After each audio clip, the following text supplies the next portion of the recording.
La grotte de Gardalam mesure 144 mètres de long, s'est formée il y a 2 millions d'années, dans du calcaire corallien inférieur.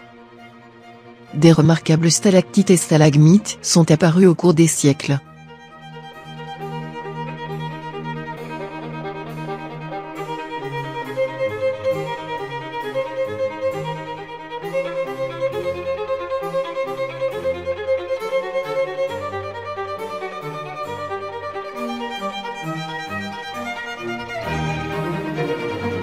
Le musée contient les restes osseux d'animaux, qui se sont échoués puis se sont éteints à Malte.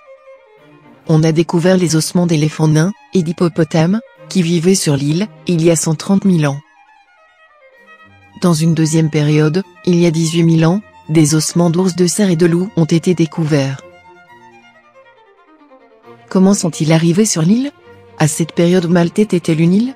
Ces animaux tous de type européen, suggérant que Malte était autrefois rattachée à l'Italie par un isthme, et non à l'Afrique du Nord.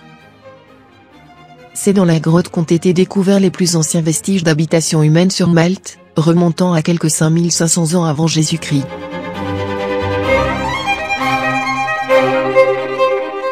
Le temple de Tarxien est complètement enclavé dans le village de Tarxien, au sud du grand port de la Valette. Le site est composé de 4 temples.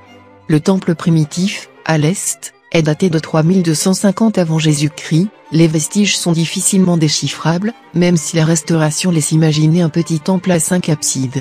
Les temples oriental et occidental sont datés de 3000 avant Jésus-Christ. Le temple oriental, le plus simple mais peut-être le mieux travaillé, fait environ 20 mètres par 20 mètres.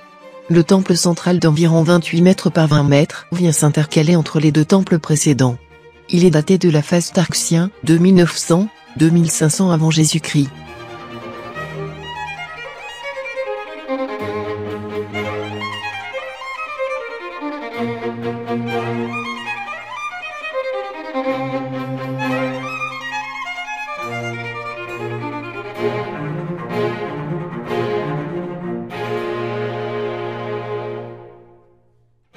Une abside abrite la partie inférieure d'une statue colossale, qui devait faire près de 3 mètres de haut. La taille de cette statue ne peut faire penser qu'à une idole et non à une représentation humaine. Sa ressemblance avec les autres statues découvertes sur plusieurs sites confirme le statut d'idole de toutes ces statues.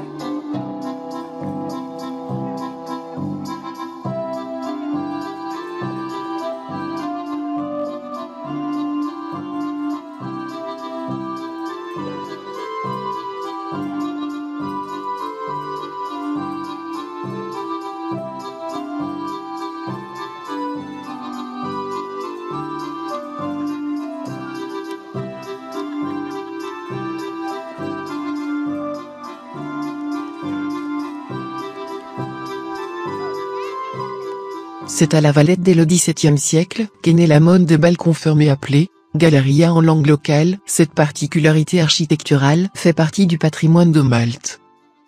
En pierre, en fer, en bois, tout Malte et Gozo offre de magnifiques façades agrémentées d'un balcon.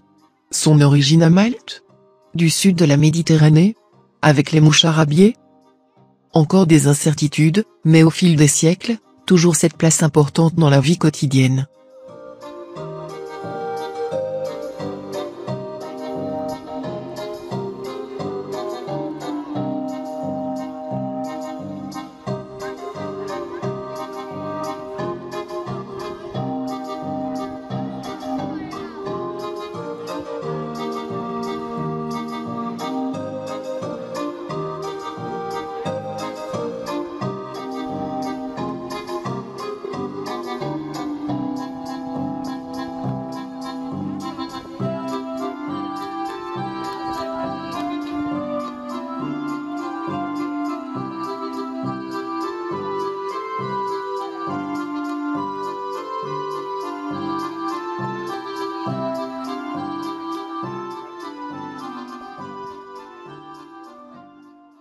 Positionnée à l'entrée de la capitale, la fontaine des Tritons est un chef-d'œuvre architectural pour la ville de La Valette et pour Malte.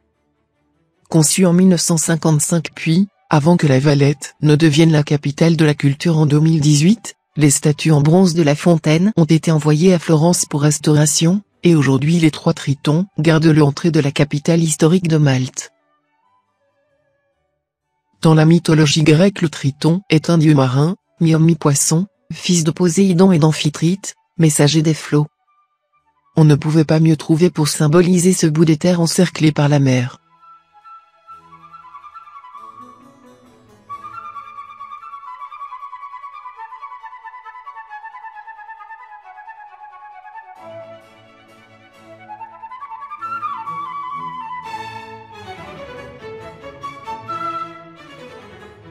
Après le grand siège de Malte, 1565, qui a démontré l'importance stratégique de la presqu'île de Xibra, où est édifiée la cité de La Valette, le grand maître vainqueur des Ottomans, Jean de Valette, décide de la construction d'une puissante fortification. À partir du fort Saint-Elme, l'architecte Laparelli entoure la colline d'une puissante fortification, fait creuser un profond fossé sec réunissant la baie de Marsamxett et celle de Grand Arbor, les pierres extraites servant à la construction des murailles.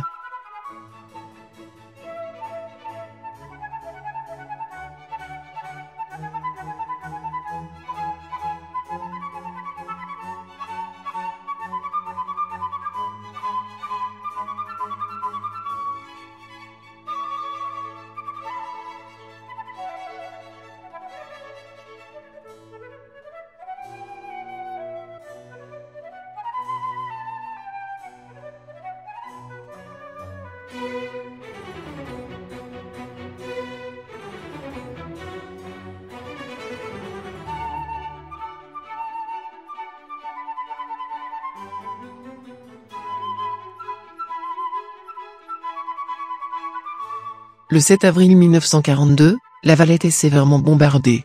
Lorsqu'ils sortent des abris souterrains, les Maltais découvrent un champ de ruines en place de l'Opéra. Pour des raisons de sécurité, l'édifice est rasé. L'un des plus prestigieux bâtiments de La Valette est à terre. Seules, l'esplanade et les parties de colonnes intactes sont conservées.